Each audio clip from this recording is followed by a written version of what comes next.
Hola, hola, hola, ¿cómo están todos? Muy, pero muy bienvenidos. Esto es El Doctor en Casa. Hoy vamos a hablar de por qué pueden fracasar los implantes dentales. Y es un tema súper importante porque, bueno, uno se pone implantes dentales y quiere que dure 30 años, 40 años, toda la vida. ¿Y por qué pueden fracasar? ¿Es culpa del médico? No le vamos a culpar al paciente, por favor.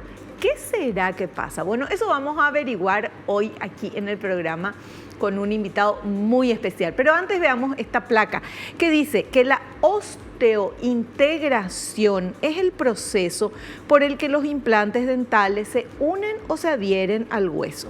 Cuando no se produce y lo que se forma alrededor del implante es un tejido fibroso en lugar del hueso. Se denomina fibrointegración, lo que provoca el fracaso del implante. Las causas pueden ser previas o posteriores al procedimiento.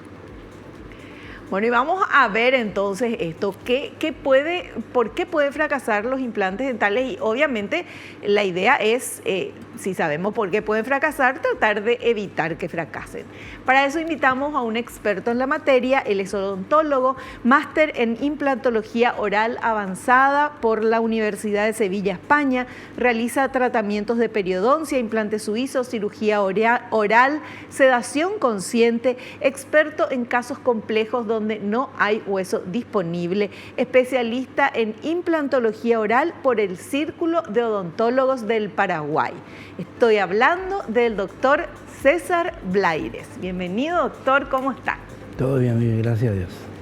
¿De quién es la culpa, doctor, que fracasen los implantes? Y hay varias causas. Hay previas durante el proceso, claro, y posteriores cuando se le da de alta al paciente. Ya, pero no es que podemos culpar al paciente o culpar, no hay culpables acá, hay causas. Hay causas. Pues el paciente sería ya, una vez que terminamos el proceso, pasó un tiempo, si el paciente no viene a revisión. Ah, claro, entonces, ahí es la responsabilidad. Exactamente, ahí obvio, sí. Obvio. Pero previas se puede hablar de déficit de vitamina D, se puede hablar sobre todo la cantidad de hueso. Ya hablamos en otro programa del tema del bifosfonato, que eso corresponde al odontólogo saber, al profesional saber que el paciente está tomando o no, por eso la ficha clínica es tan importante. Claro. La ficha clínica no es un papel y ya está, rellenamos y ya está.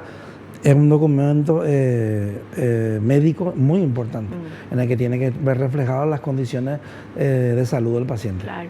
Muchas veces cuando como pacientes nos preguntan, no hay una ficha técnica, ficha clínica, ¿verdad?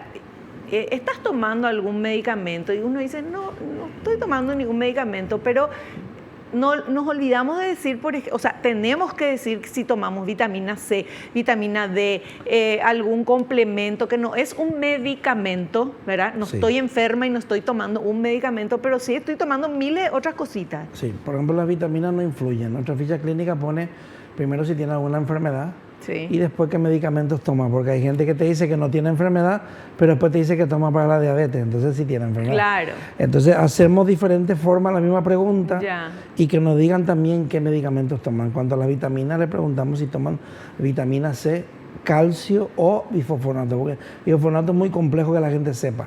Y por ahí podemos sacar la conclusión de que toma también bifosfonato. Entonces es la forma de preguntar, hay que saber preguntar. Y no solamente si le toman un medicamento, no, entonces ya pasa a otra pregunta, no, hay que ver.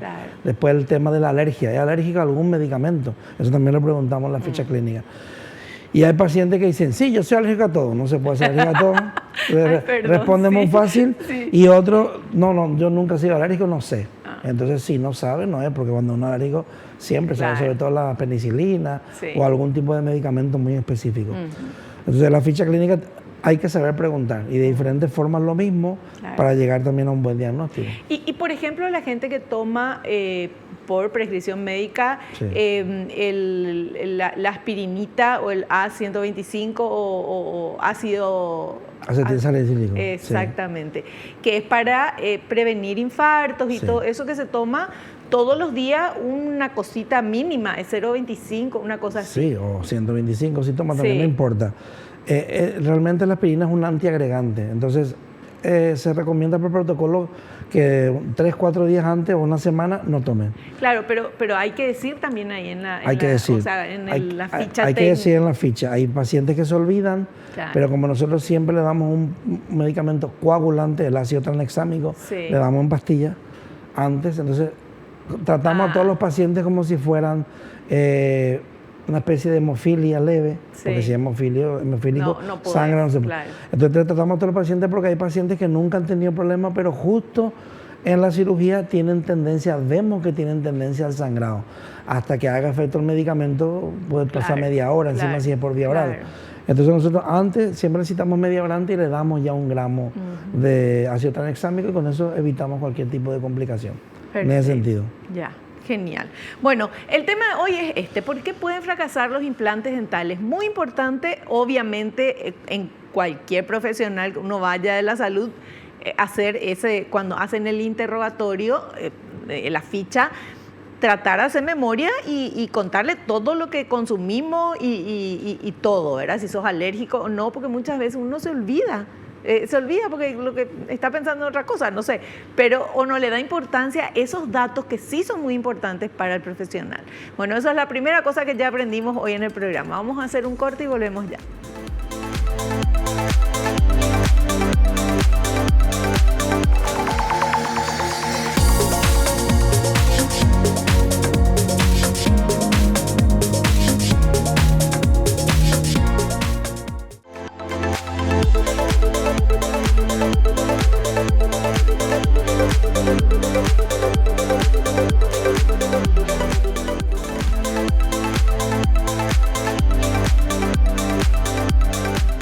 Bueno, el tema de hoy, ¿por qué pueden fracasar los implantes dentales? Creo que es un tema súper interesante para aprender un poquito y para tratar de evitar, obviamente.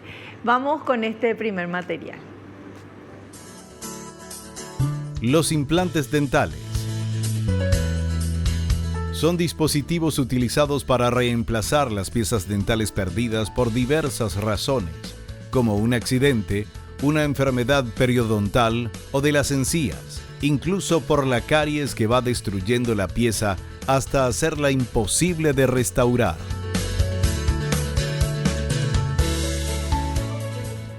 Así, efectivamente. Los implantes dentales se diseñaron para no tener que usar prótesis removibles, para no tener que desgastar los dientes adyacentes.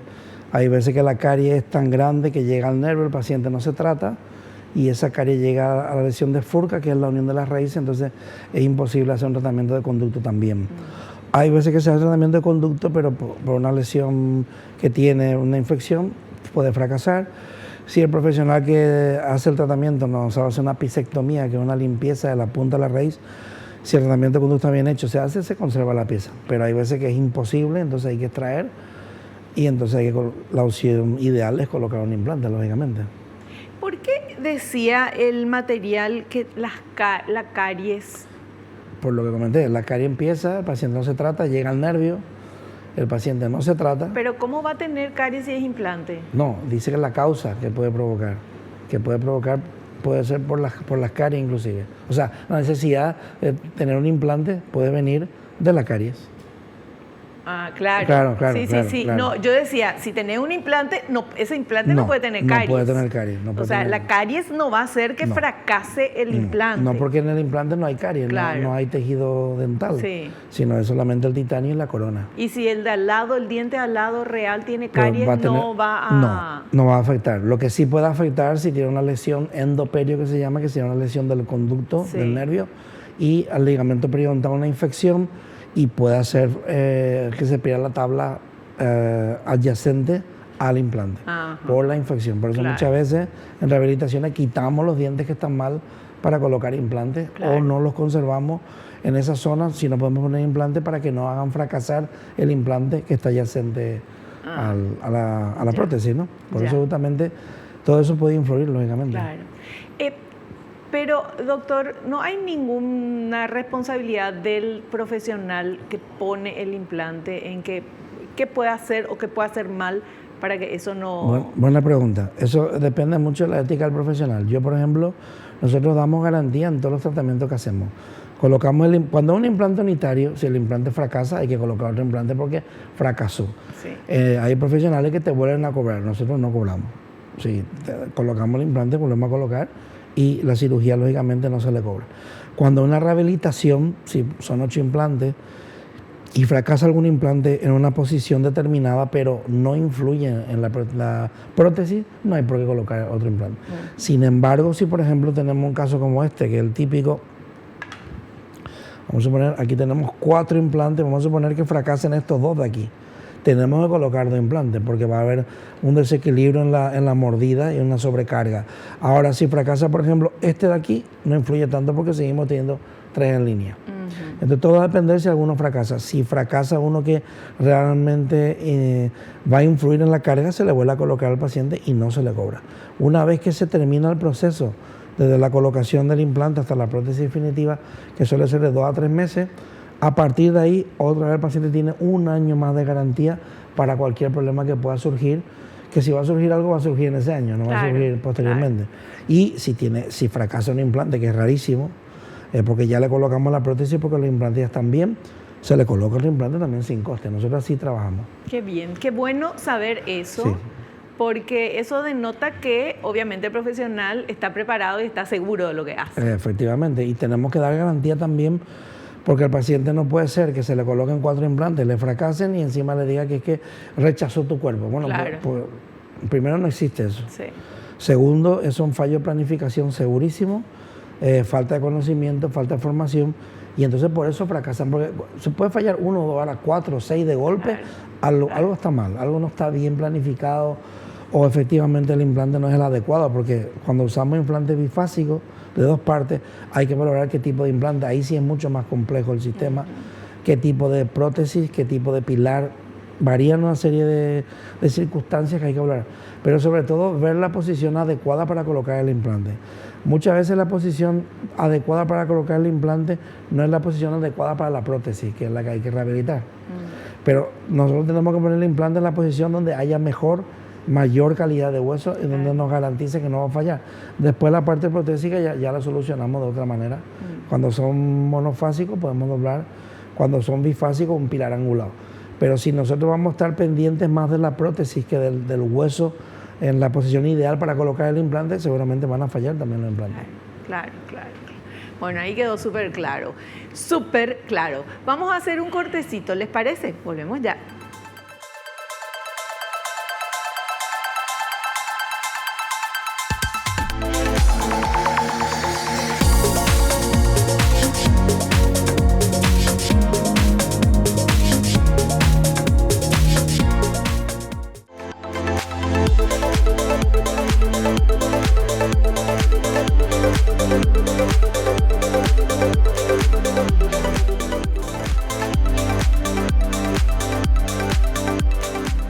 Seguimos charlando con nuestro invitado, el doctor César Blaires, y el tema de hoy es por qué pueden fracasar los implantes dentales. Él ya dijo en el bloque anterior de que eso de que tu cuerpo rechazó el implante, eso no es cierto.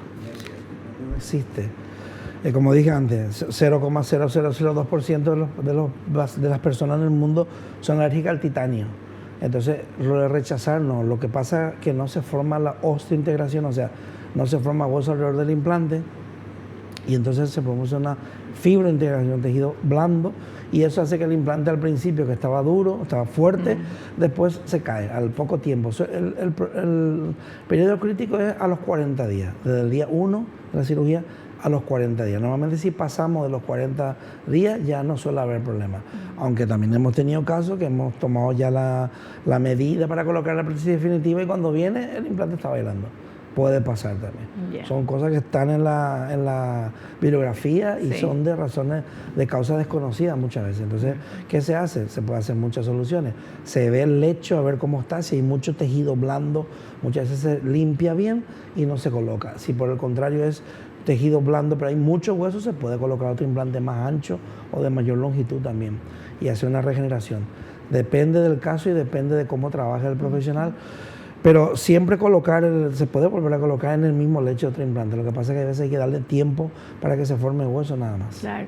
Una persona que tiene periodontitis no puede ponerse implantes. Sí, se puede poner porque si no, entonces la mayoría de los pacientes por periodontitis muchas veces pierden todas las piezas. Puede ser una periodontitis activa, que hay una infección muy grande, claro. Tiene granuloma, tiene infección, los dientes le están bailando, ya es grado 3. Ahí sacamos y ahí tenemos que curetear, limpiar muy bien el lecho óseo. ¿Qué sacamos? Le sacamos la pieza porque está bailando, le hacemos la extracción y ahí tenemos que curetear, limpiar muy bien el lecho óseo que esté limpio. Vemos la calidad del hueso, vemos si hay profundidad, anchura, claro. Altura, y en muchas zonas donde tenía un diente que era para extraer, podemos colocar el implante. No siempre, pero sí podemos colocar. Claro. Antes había una teoría, todo esto son teorías antiguas, todo esto que me está comentando son teorías que se pensaban hasta que se fue demostrando que no. Porque siempre se dice, bueno, si tiene periodontitis tiene bacteria, entonces ¿cómo le vas a poner ahí? Sí. Bueno, la técnica que se hacía antes era se extraían todas las piezas y se le dejaba 2 meses al paciente sin nada. Ay, ay, ay. Sin prótesis, sin nada. Pobre. Exactamente. Y y de hecho se sigue haciendo. Hay profesionales que siguen usando esa técnica. Y a los 2 meses se hace la reentrada, es decir, se le abre completamente la encía y ahí se trabaja con un hueso nuevo y lógicamente bacterias no va a haber. Pero le dejamos al paciente 2 meses sin nada y siempre va a haber una reabsorción de la tabla vestibular de fuera, que vamos a perder 2-3 milímetros, que de la otra forma, con un implante inmediato por extracción, no perdemos absolutamente nada. Esa técnica que se hacía antes, de hecho yo también la hacía, porque era lo que se hacía. Claro, si no hacías eso, no podía. Era un criminal, porque después se fue demostrando que no hace falta. Lo importante es ser cuidadoso, limpiar muy bien, y hay zonas donde se ve que el hueso no da, ya sea por densidad, ya sea porque perdió la tabla y no colocamos el implante ahí, nos vamos a otro lado. Siempre hablamos de rehabilitaciones. Claro. Cuando es un solo diente, claro, hay que valorar qué se va a hacer en ese caso y muchas veces hacemos un injerto en bloque, un injerto parcial, vemos la solución, pero lo importante siempre es la planificación, el diagnóstico y planificación. Si no hacemos un buen diagnóstico, hacemos una mala planificación al final. Por eso fracasan, hay profesionales que les fracasan tanto los implantes. Su estadística un 20% de fracaso, es una barbaridad. No debe superar el 2, 3 máximo. Pero ¿usted también realiza los tratamientos de periodoncia? También realizamos tratamientos periodontales. Claro. Muchos pacientes vienen con esa esperanza, a veces vienen y los dientes están totalmente fuera de arco, es decir, están abiertos. Esos son ya para extraer. Y ha habido gente que le ha dicho que se puede poner hueso en polvo y funciona. No se puede porque el ligamento está prácticamente perdido y se ha reabsorbido todo el hueso, que sujeta al hueso alveolar, que sujeta a la pieza. Entonces, es tirar dinero, no va a servir. En esos casos, lo mejor es traer, limpiar bien y colocar implante. Ya, perfecto. Y si se puede salvar, hacemos una cirugía, que es abrir la encía, limpiar el hueso.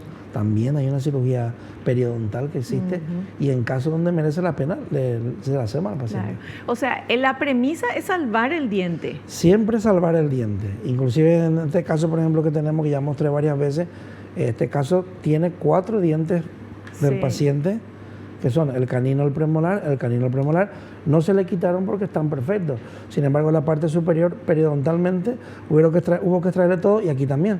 Entonces le colocamos 4 implantes y 4 dientes, tiene 8. O sea, la cuestión no es extraer por extraer, como muchas veces dicen, no, te vamos a sacar todo y te vamos a poner implante porque es mejor. Si tu diente está bien, un implante nunca va a ser mejor. Claro, perfecto. Bueno, clarísimo, clarísimo, clarísimo. Ahora veamos este material, por favor. ¿Qué ocurre una vez insertado el implante dental? Se debe mantener en el lecho óseo por estabilidad primaria, es decir, con un torque de inserción que lo mantiene firme en el hueso receptor. En ese momento aún no hay osteointegración. Esta se completará al pasar como mínimo 40 días en los implantes monofásicos y 3 meses en los bifásicos.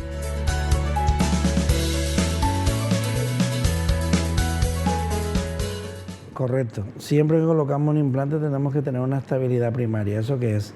El implante tiene que tener una fricción, un torque de inserción que garantice que ya tiene un soporte óseo. Todavía no se formó óseo alrededor, pero ya garantiza un soporte óseo. Un implante que está bailando o que nosotros cuando colocamos yo noto que entra con mucha suavidad, quitamos el implante y no buscamos otra zona cuando en la rehabilitación. Porque va a fracasar seguro. Yeah. Si entramos con un mínimo torque 40 newton, el tipo de fricción, 20 newton, la máquina nos va marcando en la pantalla. 20 newton, eso no va a funcionar.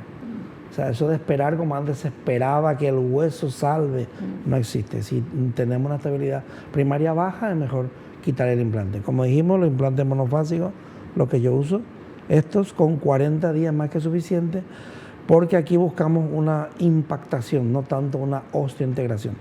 Entonces, buscamos que haya una bicorticalización. Son palabras muy técnicas, pero sería como que el implante entra aquí, la primera cortical, y va a la segunda cortical, la que está más arriba.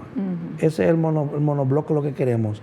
En un bifásico también, pero es más difícil de conseguir. Cuando hacemos una bicorticalización, este implante ya está impactado. Por eso con 40 días es suficiente que se forme hueso. Sin embargo, cuando hacemos un implante que es bifásico, aquí es la rosca la que va a traer el hueso y va a hacer que se forme hueso por aposición también, pero tarda eso de 2 a 3 meses. No se puede colocar una prótesis definitiva antes. Por eso en el programa que hablamos de la famosa carga inmediata, la carga inmediata es un riesgo innecesario. Lógicamente se puede hacer, está descrito, tiene que superar los 50 newton y muchas veces colocamos una prótesis, pero una rehabilitación, hacerla con carga inmediata, tiene 2 inconvenientes. Puede fracasar el implante y segundo, la prótesis ya no sirve. Entonces un doble gasto, doble problema para el paciente. No tiene mucho sentido hoy en día hacer eso. Eso antes se hacía sobre todo cuando el paciente tenía mucha prisa o viaja o algo así. Entonces se pasó a la provisionalización inmediata, que es lo que hablamos el otro día. Se le pone una corona provisional o una prótesis provisional fija y con eso puede viajar, puede comer, puede... Claro, pero es provisorio. Pero es provisorio. Y después, cuando pasa el momento, se quita y se le coloca la prótesis definitiva. Muchas veces queda provisorio eterno. Bueno, porque sí. no vuelve el paciente a lo mejor. Suele pasar. A mí, gracias a Dios, me ha pasado muy poco. Pero puede pasar, claro. Ya. Pero el provisorio se termina rompiendo. Claro, es provisorio, es para un tiempo. El provisorio que nosotros hacemos, un provisorio de larga duración, mínimo dura 3 meses. Mínimo te va a durar. Hasta 6, 8 meses inclusive puede durar. Pero se va a terminar rompiendo. Claro. Bueno, pero te da una luz de 6, 8 meses hasta volver. Puede ser. No, realmente, si uno cuida hasta 1 año, puede durar perfectamente. Claro. Así es. Doctor, cuando usted habla de rehabilitación, Sí. ¿a partir de cuántas piezas faltantes se habla de rehabilitación?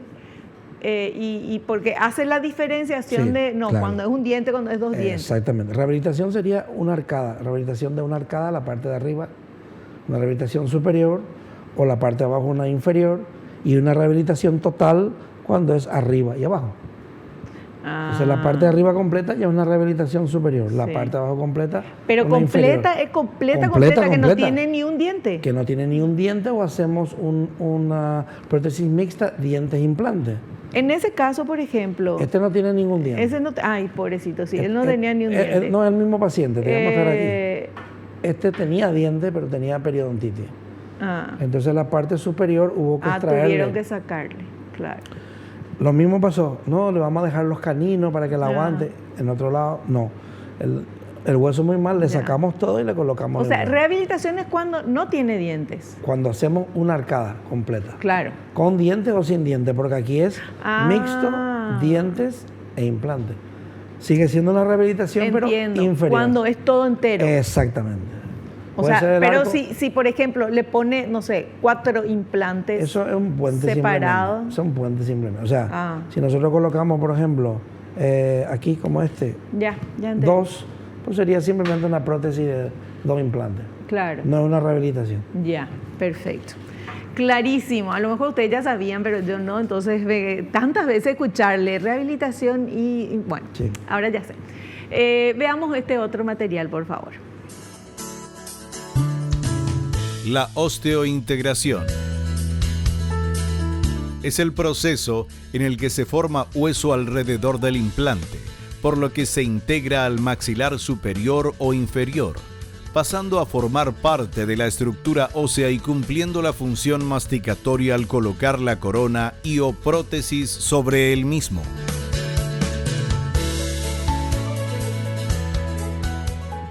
Ahí, por ejemplo, en la imagen, el implante que vimos es el monoblock. Sí. Entonces, la ventaja, si vieron al final, que se puede doblar. Sí. Y abajo, lo que pasa es que en el dibujo, igual no se dieron cuenta, abajo a la izquierda había un circulito. Ese es el nervio dentario que no se debe de tocar. Si se fijan, se ha hecho un bypass, es decir, hemos pasado al lado del nervio, a 2 milímetros de seguridad. Uy. Claro, eso con el TAC lo hacemos. Y entonces con eso un hueso que era de 6 milímetros lo transformamos en 8. O sea, del nervio arriba y a las 6, pero del nervio abajo tenemos 2 más. Entonces pasamos 2 milímetros. Y eso lo podemos hacer con estos implantes de 2 milímetros de diámetro. Un implante bifásico no hay ese diámetro. Entonces por eso yo uso sobre todo los monoblocks. En cuanto a la osteointegración, como dije antes, el implante monoblock no necesita tanto tiempo porque se busca una bicorticalización, y el implante bifásico sí necesita tiempo. En la mandíbula, en la parte inferior, con 2 meses inclusive es suficiente, porque el hueso es mucho más denso, es mucho más duro. Muchas veces estos implantes monoblock tenemos que usar una fresa accesoria porque no rosca de lo duro que es. Hay pacientes que tienen un hueso muy denso o usamos una fresa para cirugía no, de diamante, perdón, para romper la cortical, crear un camino porque no entra la fresa de lo duro que es. Entonces, cuando hacemos eso, necesitamos otra fresa que 1 milímetro más no aumente. Hacemos esa combinación. Pues se puede pensar que el hueso hiperduro es mejor, no es ideal. El hueso tipo 2, que es una mezcla entre el 1 y el 3, es el ideal, que sería duro pero no tan duro. Y el hueso 3 es una cosa intermedia, y el hueso 4 es como manteca, que ese normalmente no nos sirve. Tenemos que hacer otras técnicas, hacer un injerto. Ahí no se pueden colocar implantes, es complicado. Ya, perfecto. Muy bien, eso es impresionante cómo estamos aprendiendo y cómo nos explica también, y sobre todo también todo este trabajo del equipo de producción con todas estas imágenes muy didácticas. Bueno, hacemos un cortecito y volvemos ya.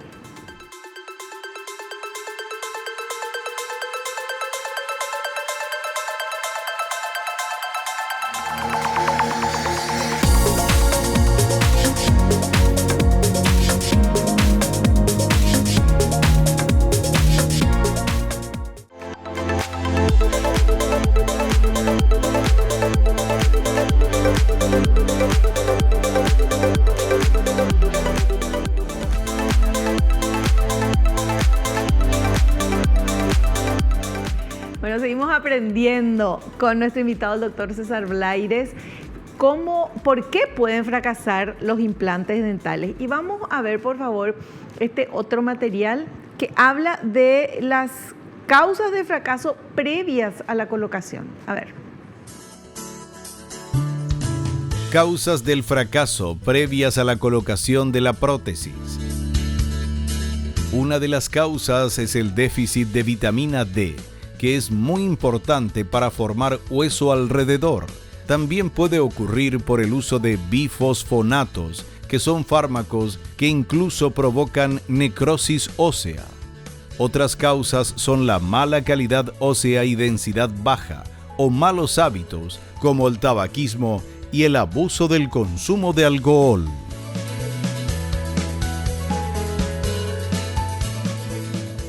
Vamos a hacer un paréntesis en los 2 últimos que dijiste, del tabaco y el alcohol. Sí.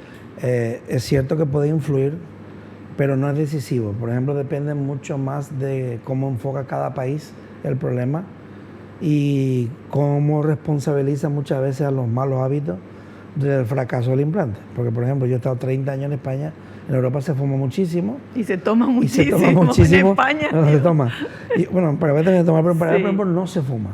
Es raro, o sea, hay gente que fuma, pero será el 1%, el 2%, en cualquier reunión, en cualquier lugar que uno vaya, poca gente fuma. Gracias a Dios. Por eso. Y aquí en Europa vas a una reunión y todo el mundo saca sus cigarrillos, su vapeador, en fin, o sea, de 10 personas. Bueno, acá hay muchos vapeadores, sí, Dios mío, ahora, a full. Ahora sí es vapeador, pero bueno, la juventud. Sí. Pero así todo, el porcentaje, si uno va a cualquier lado, es bajo. Sí. Allí es muy alto, 60, 70%. Entonces, no ponerle implante a un paciente que fuma, entonces no pondría casi nadie. Claro.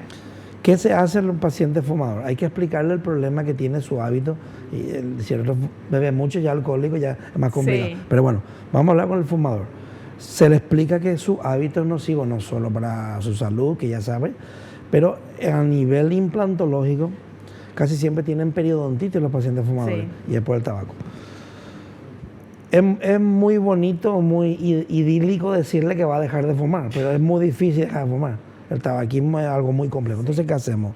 Hacemos un pacto entre el paciente que fuma, por eso también ponemos la ficha si es fumador o no. Yeah. Si el paciente fuma una cajetilla o más al día, ella es un fumador alto. Sí.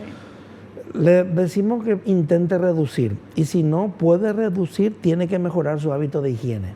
Es decir, se tiene que lavar cada vez que coma sí o sí, usar enjuague cada vez que coma sí o sí y usar hilo dental. Entonces primero, aunque el paciente sea para extraer todas las piezas, le citamos otra vez a la semana para ver si se lava más. Se nota un paciente que tiene mejor higiene a uno que le da igual. Si el paciente no cumple, se le avisa, se te va a hacer tratamiento, pero tienes muchas posibilidades de que haya un fracaso prematuro en esos 40 días por tu falta de higiene y por tu hábito. El paciente se lo tiene que firmar. Normalmente el paciente asume su compromiso y en un porcentaje del 90 y tantos % se consigue tener una duración de 10, 15, 20 años prácticamente similar que el no fumador. Entonces, eso es la forma de enfocar a un fumador. Yeah. Porque si vos le vas a decir, vos fumas, no te voy a poner implante, como pasa en Estados Unidos, claro. En Estados Unidos, en Japón, si te ponen un implante y sos fumador, fracasó, págame otro implante. Págame otro implante. O sea, directamente, la causa directa del fracaso es el tabaquismo. Pero se puede controlar. O sea, nosotros lo que tenemos que hacer es que el consumo de nicotina, alquitrán y todas las sustancias nocivas disminuyan, y sobre todo la cantidad de bacterias que produce eso disminuyan en boca. Se puede hacer, pero necesita un control superior del paciente, o sea, tiene que tener ese control de hábito. Claro. Normalmente el paciente se da cuenta de su problema y suele asumir la responsabilidad y no suele haber mayores problemas. Aunque hay pacientes que te exigen el mismo resultado que una persona que no fuma. Claro. Se le explica y normalmente no suele haber más inconvenientes. El alcohol puede influir, pero sobre todo en la cicatrización del tejido blando. Entonces, cuando el paciente está en el proceso de la cirugía, no debe tomar alcohol. 72 horas mínimo, lo suyo una semana que no tome nada de alcohol. Complicado también, dependiendo del paciente. Claro, no, porque dependiendo del paciente. Sí, pero volvemos a lo mismo, que se enjuague con un producto que se llama clorexidina, que es un desinfectante bastante potente, y si se puede cepillar, que se cepille. En fin, es una especie, no de lucha, pero sí que tenemos que insistirlo bastante al paciente, que tenemos un hándicap que tenemos ahí y que está ahí, claro. Y que la única persona que puede controlar es el paciente, no somos nosotros, lógicamente. Doctor, ¿por qué fumar produce periodontitis? Porque la nicotina, la nicotina y el alquitrán hacen algo, tiene un efecto vasoconstrictor, es decir, cierra los capilares primero, disminuye la circulación y normalmente hace que se forme más sarro de la cuenta. El paciente que fuma normalmente no le sangra la encía. Si deja de fumar, rápidamente le sangra porque tiene periodontitis por esa acumulación y formación de sarro. Y si le sangrase en la encía, hubiera venido al odontólogo, se asusta. Claro. Entonces, el paciente fumador normalmente no viene, y viene cuando el diente se le mueve ya. Sí. Y dice que esto mordí, me duele, se me salió el diente. Hay otros signos que se van viendo que el diente se va quedando largo, pero no le dan importancia. Y después, si tiene mucho sarro, debería de venir, pero hay gente que ya sabe que no le da la importancia que requiere a la boca, ¿no? Sí, perfecto. Súper claro. Bueno, veamos este otro material, por favor. Causas del fracaso posteriores a la colocación de la prótesis. Sobrecarga oclusal, es decir, en una zona de la prótesis hay mayor presión al masticar, lo que produce reabsorción ósea y la pérdida del implante si no se corrige a tiempo. También ocurre por falta de higiene en la zona del implante, ya que además del cepillado diario 3 veces al día, se debe usar irrigador bucal para eliminar las bacterias. Otra causa es la falta de revisiones periódicas, en las que se realiza una radiografía para verificar el nivel óseo y ver si hay una reabsorción leve que necesitará una regeneración ósea para evitar la pérdida del implante, además de la limpieza anual con ultrasonido y pulverizador de bicarbonato para eliminar bacterias y sarro. Lo primero es la sobrecarga cruzal. Siempre que colocamos una prótesis tenemos que valorar la mordida del paciente. Justamente el otro día tuvimos un caso que el paciente se le había descementado la prótesis y no había venido. Es que desde que me pusiste la prótesis notaba que me chocaba, y nosotros cuando verificamos la mordida con un papel articular verificamos si muerde bien. Pero hay pacientes que muerden mal el día de la colocación, esquivan esa zona, como que la alinean y a mí me da un falso positivo, o sea, falso negativo, perdón, sí, que está bien, ¿no? Por eso yo siempre le digo al paciente, probá esta semana y el lunes, el fin de semana me avisa y te doy otra cita y volvemos a chequear y rebajamos. No probó, pasaron 2 meses y me avisó, ahí tenía la corona. Cuando le volvimos a colocar, altísimo estaba. Porque el paciente mandó la mandíbula a otro lado para que no le choque. Y aunque verificamos la mordida, le dije, no, cerrá, traga saliva, en fin, hicimos una serie de comprobaciones y estaba altísimo. Entonces, por esa sobrecarga se descementó la prótesis. Sin embargo, no fracasó el implante porque un implante monobloc. Y como lleva cemento, ¿qué es lo flojo? El cemento. Entonces, es lo más débil el cemento. La prótesis se fue aflojando hasta que se soltó sola. Verificamos la mordida y ya ahora sí muerde bien. Pero la prótesis es la que se soltó, la corona. Lo otro el quedó implante perfecto. Quedó perfecto. Por eso en la cementada el punto débil es el cemento. En la tornillada el punto débil es el tornillo. Claro. Pues aquí al tener solo cemento, la prótesis fue aflojando hasta que se cayó. Y nunca me avisó hasta que en la revisión ya te toca tu limpiar. Te quería avisar que esto. Y ahí vimos, y era eso. Eso es lo primero. Después, el tema del mantenimiento, es cierto, 3 veces al día el cepillado y la limpieza con pulverizador de bicarbonato y ultrasonido y un curetaje de encía. ¿Qué es un curetaje? Limpiamos debajo de la encía alrededor de cada implante. Ese procedimiento se debe hacer por lo menos 1 vez al año. Cuando terminamos el tratamiento, a los 6 meses se le marca ya una cita al paciente y después 1 vez al año de mantenimiento. Si nosotros no llevamos ese control, vamos a tener problemas seguros. Reabsorción ósea a nivel del cuello, que por eso también hacemos radiografía anualmente. No siempre hacemos radiografía, pero sí hacemos una inspección clínica y siempre cuando hay una zona que hay reabsorción, la encía está inflamada. Hay secreción, no purulenta, pero sí líquido crevicular, que se llama, que es un líquido como transparente, pero al apretar sale algo. O el mismo paciente dice, yo cuando me cepillo aquí me molesta, ya te avisa, es una mucositis, una inflamación de la encía. O sea, siempre hay signos y síntomas que te van avisando que algo no está mal. De repente no puede ser que perdió 3 milímetros y el paciente no sintió nada. Eso no existe tampoco. Entonces, llevando un control, no hay por qué tener problemas, y si hay un problema, es fácil de solucionar. Ese irrigador dental, doctor, ese es súper recomendable. Ese es súper recomendable, no solo para los implantes, sino para los dientes también. Claro. En el alta que le damos al paciente, le volvemos a recargar que se tiene que comprar. ¿Y eso se compra acá? Sí, por internet aquí en Paraguay, pues, muchas tiendas lo venden. Está entre 400 y 500 mil guaraníes. El portátil, hay uno que es grande, familiar, no hace falta. El portátil normalmente trae 3-4 puntas, lo pueden usar 3-4 miembros de la familia, o sea que al final sirve, es fantástico. Y eso,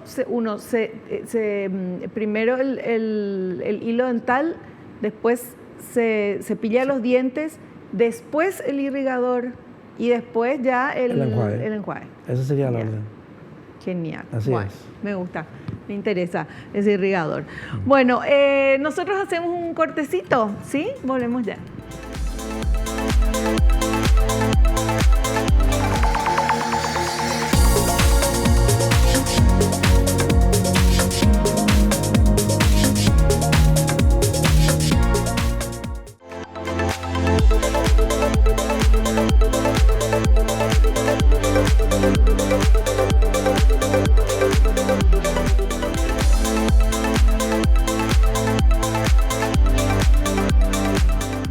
Bueno, y ahora vamos a ver las consultas que ustedes enviaron para nuestro entrevistado. Vamos con esta primera pregunta, por favor.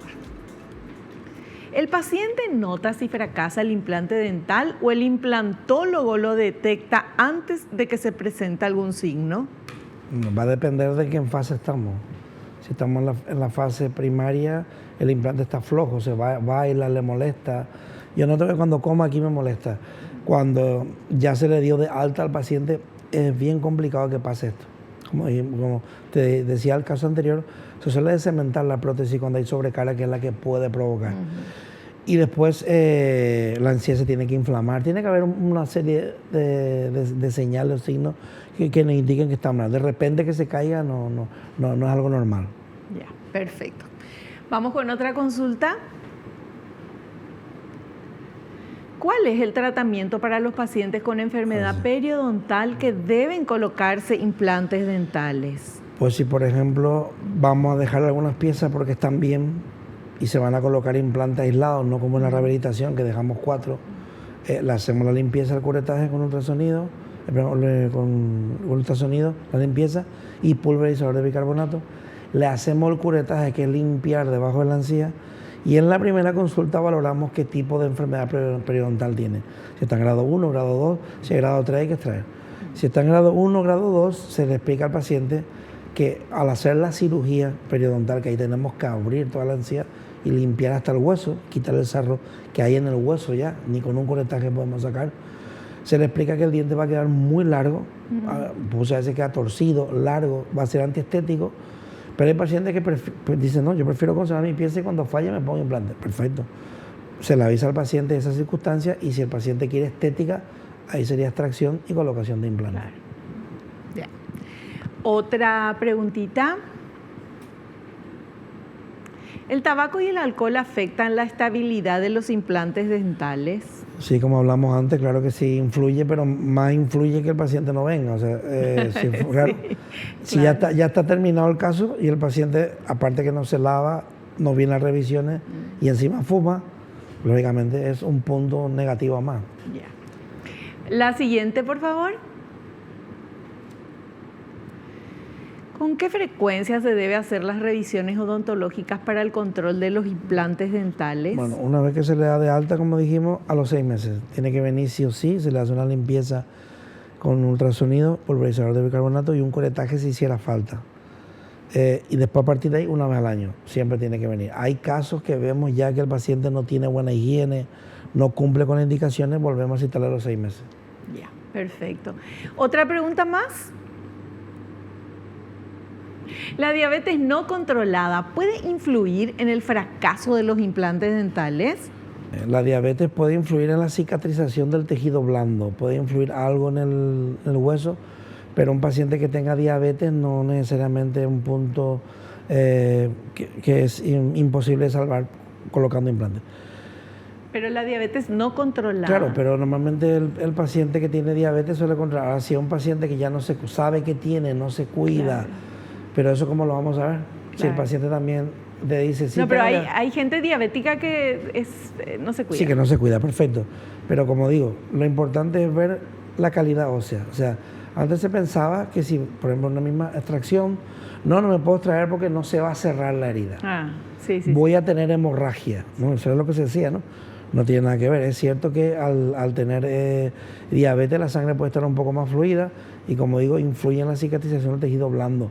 Pero para eso nosotros le mandamos ácido tranexámico a todo el mundo justamente por esas circunstancias y si hay que dar puntos, se dan unos buenos puntos de sutura que no haya espacio y como a la semana de la cirugía hay que verle, no es que le dejamos un mes sin verle, claro. Vamos controlando a ver cómo va la evolución. Ya. No tiene por qué ser una contraindicación. Buena noticia para los diabéticos. No tiene por qué ser. Bueno, y ahora la última consulta, por favor. ¿Alguna condición requiere que se deban cambiar o reposicionar los implantes dentales? Si los implantes están integrados no se deben tocar. Son implantes, porque si un implante está integrado y que lo queremos quitar, teníamos que usar una fresa, quitar el hueso adyacente. ¿Y por qué quisiéramos quitar No, por eso digo, solamente yo quito un implante si se rompió el tornillo que está dentro de unión. Cuando un implante bifásico y no podemos quitar el tornillo, no le podemos poner la prótesis. Claro. Entonces tenemos que hacer una explantación que se llama, y eso se puede hacer con una trefina, que es una fresa especial, pero deja un agujero bastante grande. Nosotros lo hacemos una técnica más clásica, pero que funciona muy bien. Con una fresa muy fina vamos quitando poco hueso y dejamos un espacio 1 milímetro y con un force normal hacemos como una extracción. Vamos girando poquito a poco y suele salir muy bien el implante y no se pierde todo el hueso. Porque después, si dejamos un agujero muy grande, una profundidad enorme, ¿cómo colocamos el implante? Claro. Entonces con eso solemos salvar esa situación. Fantástico. Bueno, todas las consultas han sido respondidas. Queremos agradecerte, doctor, tu tiempo como siempre. Y bueno, éxitos, que sigan los éxitos, mejor dicho. Muchísimas gracias como siempre. Gracias y te esperamos en un próximo programa. Por supuesto que sí. Nosotros nos despedimos hasta el próximo programa, si Dios así lo permite. Y no te olvides lo que te digo siempre, porque es cierto, naciste para ser feliz. No te conformes con menos. Chao, chao.